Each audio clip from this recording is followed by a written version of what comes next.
Qual é o convite do Senhor? O que é que você está inquieto? Qual é a sua preocupação? O que é que turba o seu coração? O que é que faz você perder o sono? O que é que faz você nesse problema financeiro, pessoal, profissional, no relacionamento?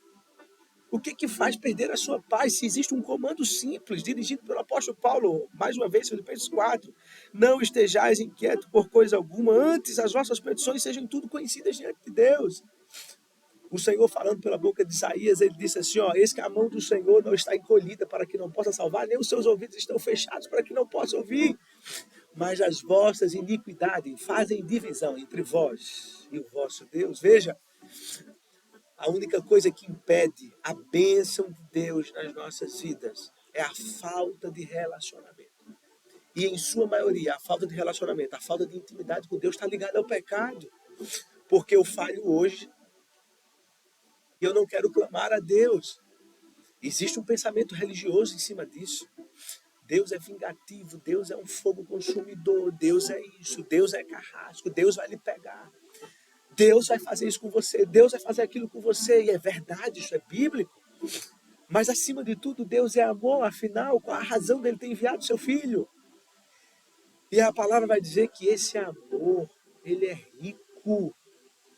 O Senhor, usando a boca do profeta Jeremias, Lamentações 3, me foge o versículo agora, ele diz assim, ó, as misericórdias do Senhor são a causa de não sermos consumidos e tem mais, porque elas se renovam a cada manhã. Ou seja, a misericórdia de Deus sobre mim e sobre você, ela é abundante. Preciso tomar posse disso. Se é que eu creio que eu sou filho dele. Se é que eu creio que eu sou filho do Altíssimo. Tomar posse dessa misericórdia. E é o convite do Senhor para você, descanse na palavra de Deus. Mais uma vez, como é que eu descanso em Deus? Através da oração, através da fé, através das petições que está aqui escrito. Antes as vossas petições sejam em tudo conhecidas diante de Deus. Bendito é o teu nome. Veja bem, apóstolo Tiago escrevendo capítulo 1, versículo 6, ele diz assim, ó, mas quando você orar, você precisa pedir com fé e não duvidar, porque aquele que duvida é semelhante à onda do mar que é levada de um lado para o outro, e isso o Senhor não quer fazer com você. Olhe bem, quem anda com Deus tem direção. Quem anda com Deus, ele tem visão de futuro. Quem anda com Deus, existe alinhamento de expectativa. Quem anda com Deus, existe uma voz ardente no seu coração, ditando, ou melhor, direcionando o que ele precisa fazer, quais decisões ele precisa tomar, como ele precisa se comportar. Então olha para Abraão e diz assim, Abraão, olha para o céu, Abraão. Você consegue contar as estrelas que tem no céu, Abraão? Isso foi uma direção pela noite, tá? Ele vai dizer assim, Abraão, olha para a areia que está no mar, Abraão. Olha para a areia que está no mar. Você consegue contar, Abraão? Acredito que a expressão de Abraão foi não. Porque o homem é materialista e muitas vezes a palavra de Deus ela já traz um resultado para a gente entender a palavra como um todo. E ele diz assim,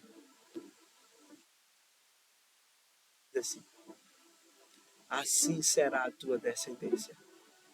Eu vou lhe fazer grande, Abraão. Eu vou lhe usar poderosamente sobre essa terra.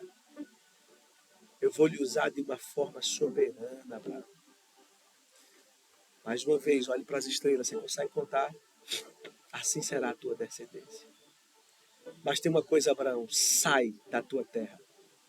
Sai da tua parentela, do meio da tua parentela e vai para um lugar que eu, o Senhor, te mostrarei.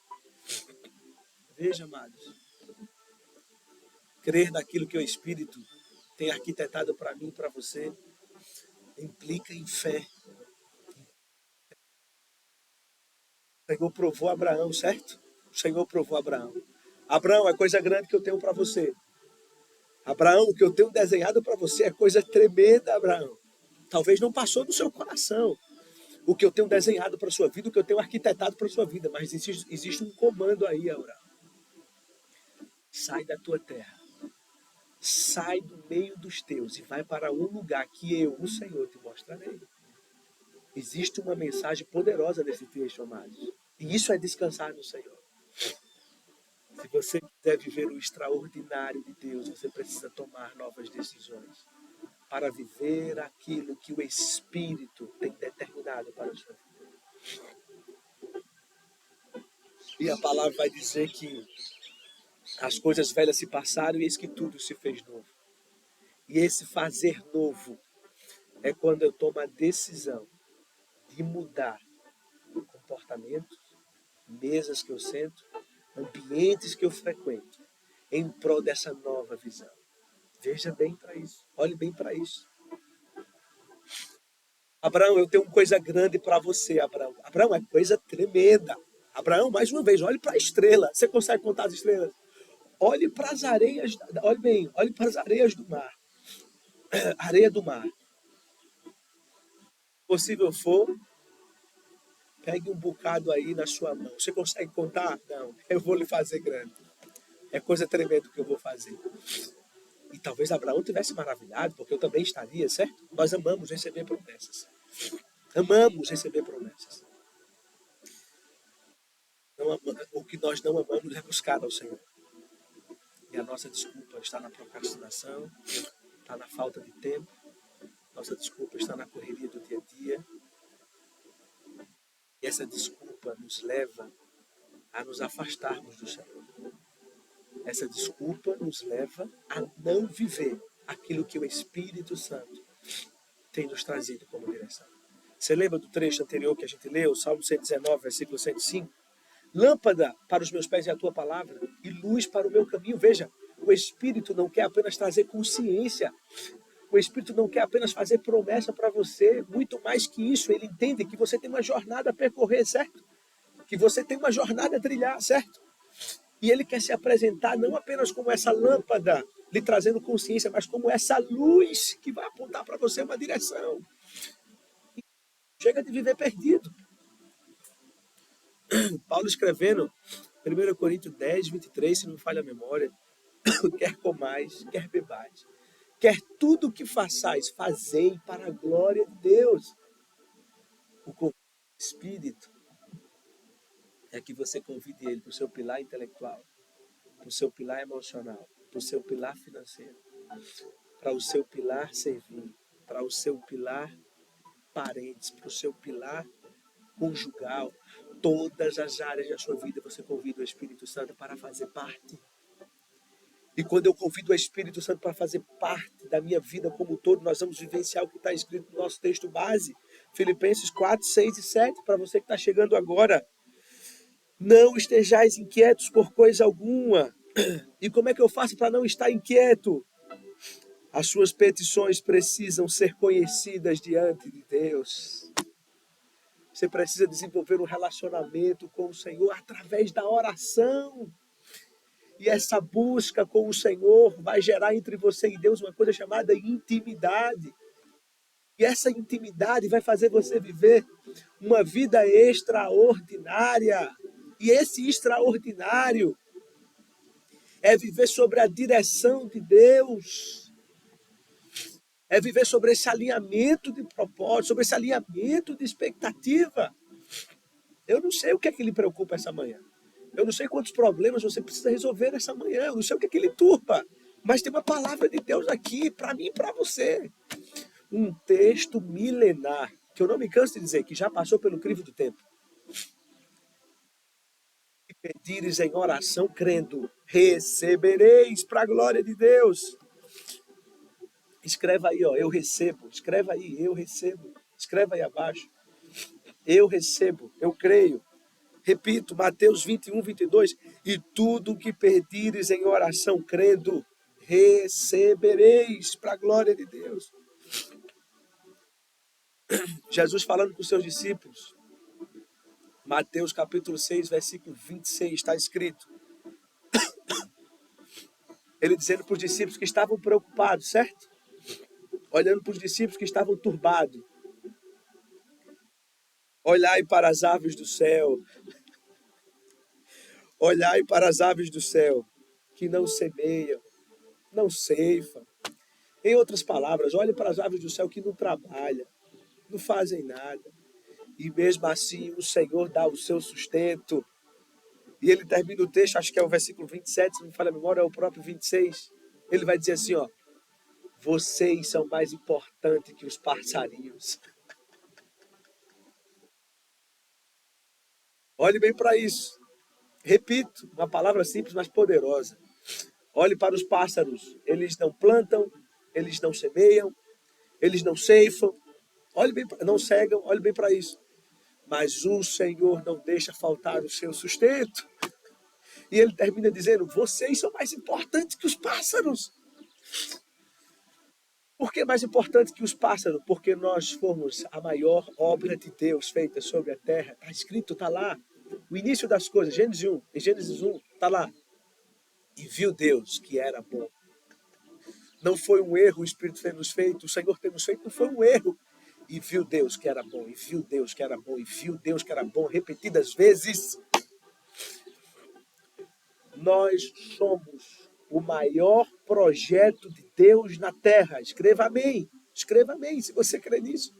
Nós somos o maior projeto de Deus na terra.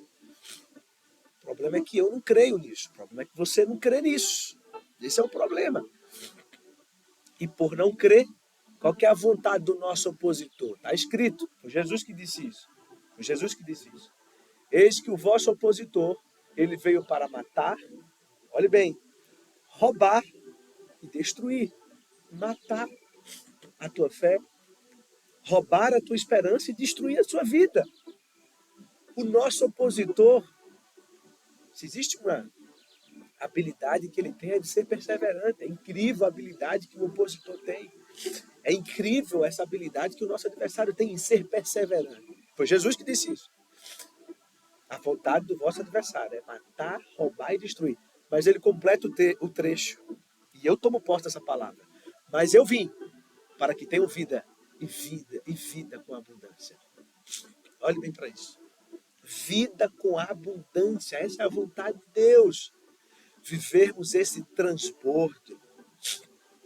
Mas para me viver esse transbordo, descansar nele, as minhas orações precisam, as minhas petições precisam em tudo ser conhecidas diante dele. Ana estava desesperada, certo? É um registro de 1 Samuel, me foge agora o capítulo. E o maior desejo dela era ser mãe, certo? Era ser mãe.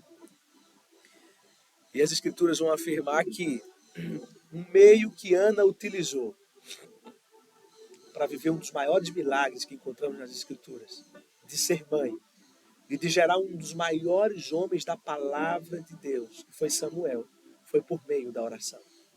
Foi por meio da oração. É tanto que o sacerdote Eli diz que ela no seu desespero, na sua agonia, na sua aflição, diz que ela não orava em voz alta. Diz que ela mexia os lábios, né, Alex? Alex, meu pastor. O sacerdote dizia para ela assim, será que essa mulher já está bêbada essa hora? Isso não é hora, mulher. E ela responde, a tua serva está aflita de espírito. Sabe, irmãos? O que nos impede de descansar no Senhor é porque nós não falamos com Ele. Falamos com a nossa carne, certo? Falamos com nós mesmos. Falamos, às vezes, com pessoas piores do que nós, imaginando ter uma resposta ali. E o convite do Espírito é, as suas petições precisam ser conhecidas diante de mim. Através de quê? Por meio da oração. Através da súplica e, acima de tudo, com ação de graça, ainda tem mais. Ou seja, peça já crendo que você recebeu do Senhor. Versículo 7 do nosso texto base, Filipenses 4, 6 e 7, você que está chegando agora. E a paz de Deus, que excede todo entendimento, guardará os vossos corações e os vossos pensamentos em Cristo Jesus. A paz de Deus, que paz é essa? É a paz que o mundo não dá. É a paz que o mundo não tem. E a promessa é que você desenvolvendo esse relacionamento com Ele, você apresentando suas petições ao Senhor, você sendo grato a Ele, olhe bem, pelo dom da vida, você sendo grato a Ele por aquilo que Ele tem falado a seu respeito. Veja bem, qual é a promessa dele? A paz, que excede o entendimento humano. Sabe como é isso? Talvez a dificuldade assolando, talvez o problema assolando, talvez a turbulência assolando. Quem está em sua volta sem entender. Sem entender. Como assim sem entender, Ezequias? Porque a paz de Deus vai exceder o entendimento humano. As pessoas não vão entender que glória é essa, como é que essa pessoa vive com essa visão, com essa... Ô irmão, não é como eu vivo, ou melhor, não é sobre o que vivo, é como eu vivo. Eu creio nele. Olhe bem para isso, eu creio na palavra dele. E crer nele é viver uma vida em novidade. Como nós lemos aqui anteriormente. Abraão, vou lhe fazer grande. Abraão, eu tenho uma coisa extraordinária. Abraão, eu tenho uma coisa tremenda para fazer.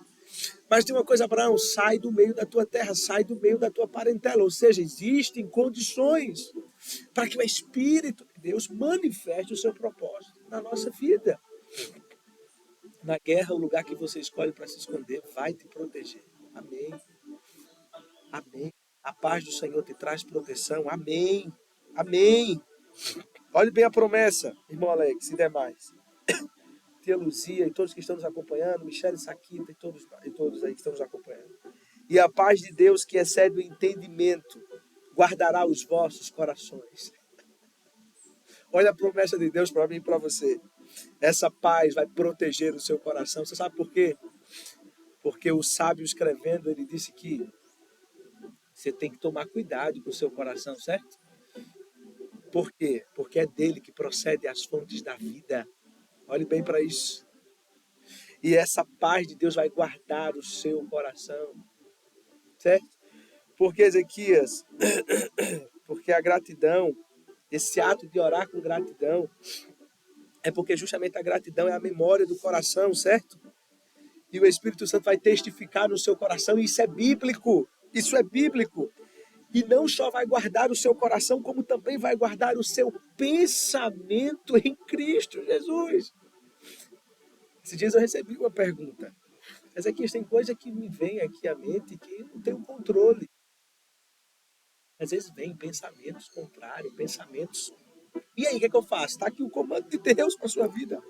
Essa paz vai também guardar os seus pensamentos. Mas isso através de quê? Isso através de quê? Olha lá no versículo 6, olha lá. Através da oração, através da oração, através da súplica com ação de graça para a glória de Deus. Amém, amados? Amém, amados? Caminhamos para 43 minutos de lives. Eu quero louvar a Deus pela sua vida. E para você que está chegando agora. Veja, irmãos. Veja, amados. Como é que descansa do Senhor, Ezequias? Olha para Jó. Que processo Jó passou, né, amados? Que processo Jó passou. Alguns que conhecem aqui sabem que foram momentos difíceis, momentos turbulentos, momentos de grande dor que até a própria esposa disse, rapaz, como é que você pode ainda servir a esse Deus? Lá em, acho que Jó 42, versículo 2, vai 1, se não me falha a memória, está escrito assim, ó. Eu sei que o meu Redentor vive e que por fim se levantará. Isso é fé, viu, irmãos? Isso é fé. Isso é descansar no Senhor. Ou seja, essa prova não determina o meu futuro, ou seja, essa prova não determina aquilo que o Senhor tem desenhado para a minha vida, ou seja, essa prova não determina aquilo que o Espírito tem arquitetado para a minha vida. Veja isso. E é um fato que a nossa vida é recheada de turbulência, de problemas. Todo dia tem problema para a gente resolver, é no trabalho, é nos negócios, é colaborador, é problema. É diariamente esses problemas, mas existe uma diferença de você resolver esses problemas fazendo uso da tua estrutura carnal enquanto ser humano e de você convidar o Senhor para resolver esses problemas. É diferente. E o convite do Espírito é, rapaz, me convide para fazer parte dessa tomada de decisões. As Escrituras vão dizer que um diferencial de Jó é que ele se desviava do mal. da aparência do mal. Ele não precisava passar pelo que era ruim para entender que decisões ele precisa tomar.